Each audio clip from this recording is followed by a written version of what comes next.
बोले भगवान कृष्ण की जय। गुरु नारायण भगवान की जय। समस्त भक्तों की जय।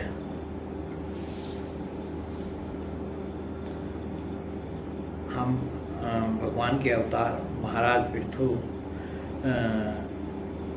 का वर्णन पढ़ रहे हैं जो श्रीमद् भागवत में दिया गया है।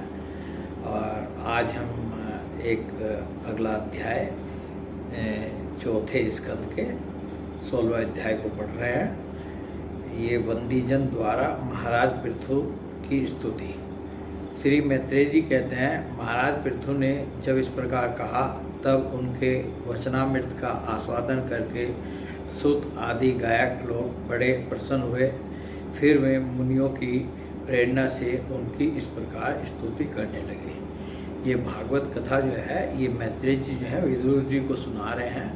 और इससे पूर्व के अध्याय में हमने पढ़ा था कि गायक लोग जो हैं आए थे महाराज पृथु के पास और उन्होंने कहा कि हम आपकी स्तुति करना चाहते हैं। महाराज पृथु ने उनको मना भी किया कि अभी तो मेरे कोई गुण प्रकट हुए नहीं हैं, तो इसलिए अभी आप स्तुति मत कीजिए। परंतु उन्होंने फिर भी वो स्तुति करनी शुरू की। आप साक्षात देव परवन श्री नारायण ही हैं जो अपनी माया से अवतीर्ण हुए हैं। हम आपकी महिमा का वर्णन करने में समर्थ नहीं हैं। आपने जन्म तो राजा वेन के मृतक शरीर से लिया है, किंतु आपके पौरुषों का वर्णन करने में साक्षात ब्रह्मादि की बुद्धि भी चकरा जाती है।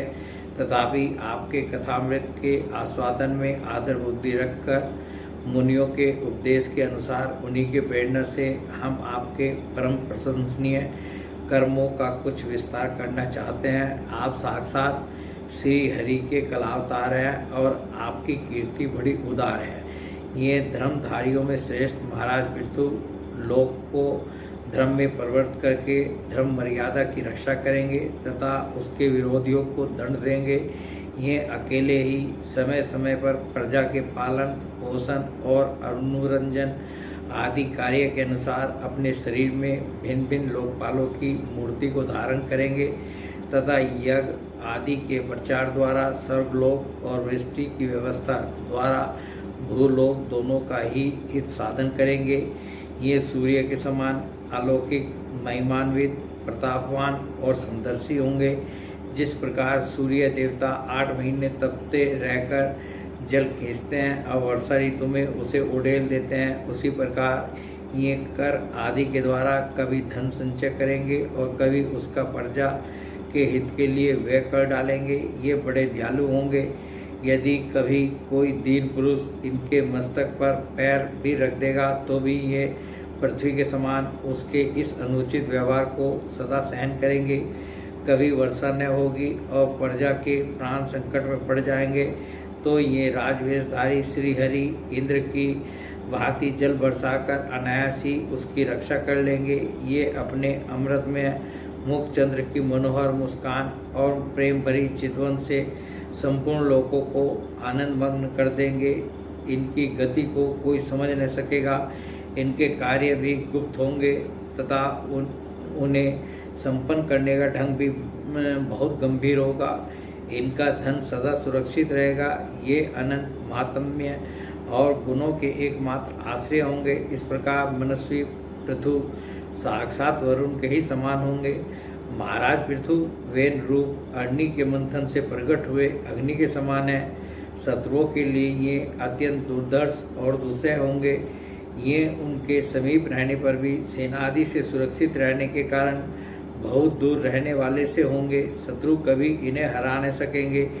जिस प्रकार प्राणियों के भीतर रहने वाला प्राण रूप सूत्रात्मा शरीर के भीतर बाहर के समस्त व्यापारों को देखते रहने पर भी उदासीन रहता है, उसी प्रकार ये गुप्तचरों के द्वारा प्राणियों के गुप्त और प्रकट सभी प्रकार के व्यापार देखते हुए भी अपनी निंदा और स्तुति आदि के प्रति उदासीनवत रहेंगे। ये धर्म मार्ग में स्थित रहकर अपने शत्रु के पुत्र को भी दंडनीय न होने पर कोई दंड न देंगे और दंडनीय होने पर तो अपने पुत्र को भी दंड देंगे। भगवान सूर्य मानसोत्तर पूर्व पर्वत तक जितने प्रदेश को अपनी किरणों से प्रकाशित करते हैं उस संपूर्ण क्षेत्र में इनका निष्कंटक राज्य रहेगा। ये अपने कार्यों से सब लोगों को सुख पहुँचाएंगे, उनका रंजन करेंगे। इससे उन मनोरंजनात्मक व्यापारों के कारण प्रजा इन्हें राजा कहेगी। ये बड़े दृढ़ संकल्प, सत्य प्रतिज्ञ, ब्राह्मण भक्त, वृद्धों की सेवा करने वाले, शरणागत वत्सल, सब प्राणियों को मान देने वाले और तीनों पर दया करने वाले होंगे।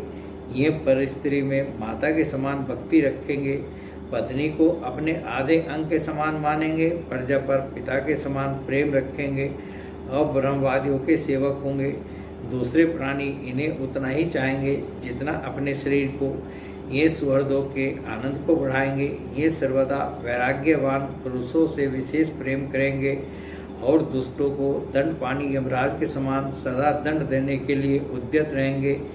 तीनों गुणों के अधिष्ठाता और निर्विकार साक्षात श्री नारायण ने ही इनके रूप में अपने अंश से अवतार लिया है, जिनमें पंडित लोग अविद्यावश प्रतीत होने वाले इस नानात्व को मिथ्या ही समझते हैं। ये अद्वितीय वीर और एक छत्र सम्राट होकर अकेले ही उद्याचल पर्यंत समस्त भूमंडल की रक्षा करेंगे तथा अपने जयशील रथ पर चढ़कर धनुष हाथ में लिए सूर्य के समान सर्वत्र प्रदक्षिणा करेंगे। उस समय जहाँ तहाँ सभी लोकपाल और पृथ्वीपाल इन्हें भेंटे समर्पण करेंगे। उनकी स्त्रियां इनका गुणगान करेंगी तथा इन आदिराज को साक्षात श्रीहरि ही समझेंगी। ये प्रजापालक राजाधिराज होकर प्रजा के जीवन निर्वाह के लिए गो रूप धारिणी पृथ्वी का दोहन करेंगे और इंद्र के समान अपने धनुष के कोनों से बातों की बात में पर्वतों को तोड़ फोड़कर पृथ्वी को समतल कर देंगे। रणभूमि में कोई भी इनका वेग नहीं सह सकेगा। जिस समय ये जंगल में पूंछ उठाकर विचरते हुए सिंह के समान अपने आजगवे धनुष का टंकार करते हुए भूमंडल में विचरेंगे, उस समय सभी दुष्ट जन इधर उधर छिप जाएंगे। ये सरस्वती के उद्गम स्थान पर 100 अश्वमेध यज्ञ करेंगे।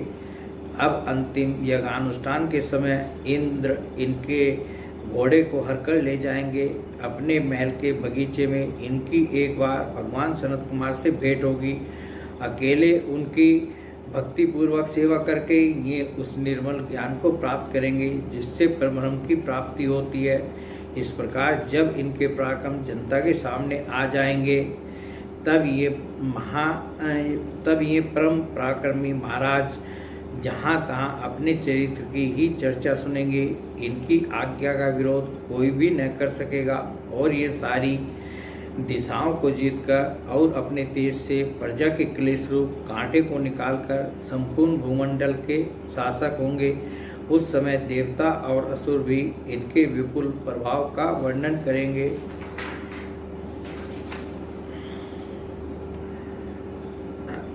इस प्रकार जो है जो गंधर्व आदि थे उन्होंने जो है ये स्तुति महाराज पृथु की और जितनी बातें इन्होंने इसमें कही वो भविष्य में जो है महाराज पृथु के ऊपर जो है सब सत्य साबित होंगी। ये हम अगले अध्यायों में पढ़ेंगे सुनेंगे। तो इस प्रकार जो है अध्याय 16 जो है स्कंद 4 का पूर्ण होता है। बोले भगवान कृष्ण की जय, गुरु नारायण भगवान की जय, समस्त भक्तों की जय।